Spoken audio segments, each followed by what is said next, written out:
Paul's with us in Sacramento, California. Hey, Paul, welcome to the show. Well, hello, Dave. Good to talk to you. Good to talk to you, sir. So, what is your net worth, sir? We are at $1.3 million. $1.3 million. And what is your age? 52. 52, just like the last guy. Okay, cool. And what's your $1.3 million invested in? The lion's share is in a globally diversified portfolio, the 401k, my wife's 403b, and then we've got about 375 equity in our house. Okay, so retirement in mutual funds, it sounds like. Am I wrong? Yes. Okay. Is the most of it, and then you've got plus 300K or plus or minus in the house. Okay. Yep. 300K house. I want to write this down so I don't forget it. All right, and your average income through your working life? There's been a lot of peaks and valleys. We started at about 50 when we came to the States in 1992, and we're now at about 175. So the average is just below 100. Okay, so 100, but now at 175. Came to the States. Where are you from? Originally the Canadian Prairies, and came for grad school in the early 90s. Okay, cool. How much of this $1.3 million did you inherit? $50K. $50K. How long ago?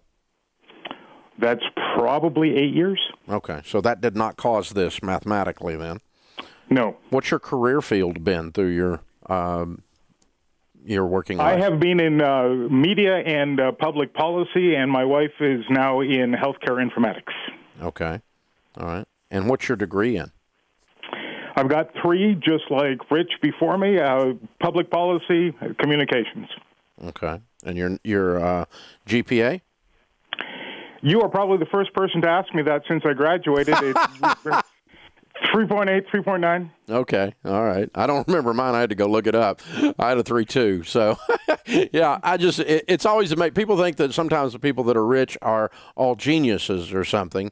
And truthfully, the average is a little over 3.5, right in there. I mean, there's very few 1.6s in there, but there's not a lot of 4.2s either. So, very interesting. So, what part did debt used? What part of did you use debt to cause you to build wealth? None of it. It actually worked the other way. We didn't get house fever back in the early 90s, but we did get home improvement fever, and it took a couple of years for us to shake our heads straight on that. But it didn't help with wealth. It was a hindrance for the years that we played around with it. So the theory of good debt was a bunch of crap. Okay. So what part has giving played in your financial plan as you become wealthy?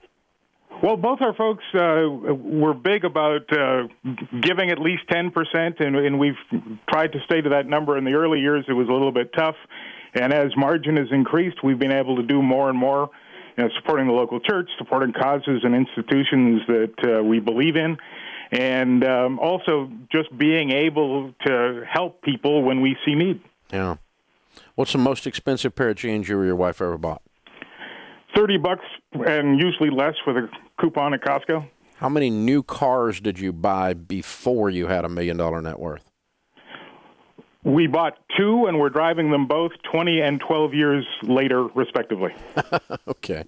Very cool. So what advice have you got for the 25-year-old version of you and your wife that are listening right now? Keep it simple. Stay away from the fancy. Stay away from the schemes. Live below your means. If you save 10% and you give 10%, you can still live on 80%. And with a little bit of hard work and determination and lots of communication, you can make this work. Very cool. Well, I'm honored to talk to you, Paul. You're a great American hero. Starting from nothing, became a millionaire. There it is again. They're all over the place. This is the Dave Ramsey Show. Hey guys, thanks for watching. If you enjoyed this video, click the subscribe button to get the latest content and check out these other great clips from the show. I want to write a song. I want to own my own business. I want to make more money. Those aren't goals, those are wishes. My New Year's resolution is to make more money this year. It's a wish.